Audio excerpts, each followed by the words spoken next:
রাষ্ট্র বা সরকারের 1 নম্বর ব্যক্তি যদি ঠিক থাকেন তাহলে অন্যরাও ঠিক থাকতে বাধ্য। দেখেন, গত কয়েকদিন থেকে গণমাধ্যমে খবর এসছে যে তারেক রহমান একেবারে সময় মতো অফিসে আসছেন এবং প্রোটোকল, একেবারে 4টা গাড়ি, কোনো রাস্তা দুই পাশে পুলিশ বন্ধ, এবং সচিবালয়ে পৌঁছাচ্ছেন ঠিক সময়, প্রধানমন্ত্রীর কার্যালয়ে যাচ্ছেন ঠিক সময়, ঠিক তিনি টাইম মেনটেন করে চলতেছেন। এবং সচিবালয়ে পৌঁছায় তিনি খোঁজ নিচ্ছেন যে সব মন্ত্রীরা ঠিক মতো আসছেন কিনা। দেখেন, নড়ে চড়ে বসছে কিন্তু প্রশাসন। শুধু সচিব কর্মকর্তা না, মন্ত্রীদের মধ্যে কিন্তু হুলস্থুল। কে কত ভালো সার্ভিস দেবেন, কে কত বেশি সিরিয়াস, তার প্রমাণ কিন্তু শুরু হয়ে গেছে। দর্শক, এতগুলো কথা বলার কারণ হলো আইন মন্ত্রণালয় একটা সার্কুলার জারি করছে। তাতে বলা হচ্ছে অফিসে আসা যাওয়ার অনিয়ম করলে পড়তে হবে শাস্তির মুখে। অর্থাৎ টাইমলি সকাল 9টার মধ্যে অফিসে উপস্থিত না হলে এবং সময়ের আগে বিনা অনুমতিতে কর্মস্থল ত্যাগ করলে কর্মকর্তা কর্মচারীদের শাস্তির মুখে পড়তে হবে।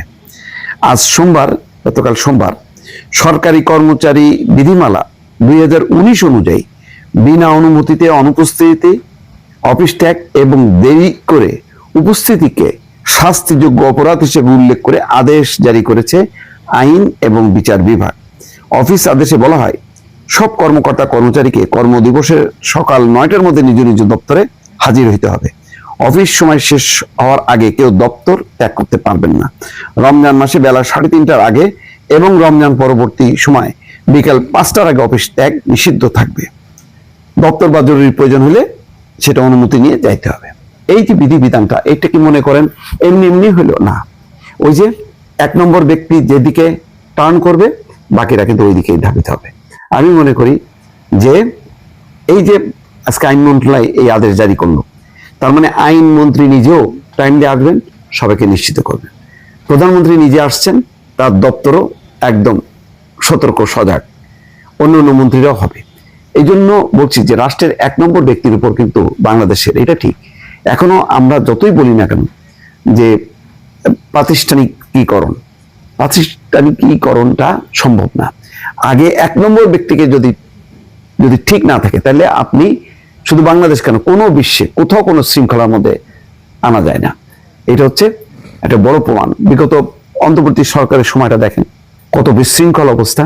তার আগে 15 বছরের কথা নাই বললাম, না পার্লামেন্ট ঠিক মতন চলে, না অফিস আদালত ঠিক মতন চলে, ফ্রি স্টাইল। মাসের পর মাস অফিসে আসছেন না, প্রধানমন্ত্রী নিরুত্তর, কোনো অ্যাকশন নেই। 2-3জন বাদে কোনো মন্ত্রী, অনেকবার রিপোর্ট হয়েছে, কোনো মন্ত্রী সময় মতো অফিসে আসতেন না, এবং যখন তখন, এবং একদিন না একাধিক দিন না আসলেও তার কোনো জবাবদিহিতা ছিল না। এই যে বিশৃঙ্খল অবস্থাটা, এই বিশৃঙ্খল অবস্থাটা এখন তারেক রহমান পরিবর্তন করতে চান। তিনি যে সক্রিয় হয়েছে, 1 সপ্তাহ না যেতেই এই দেখেন তার প্রমাণ।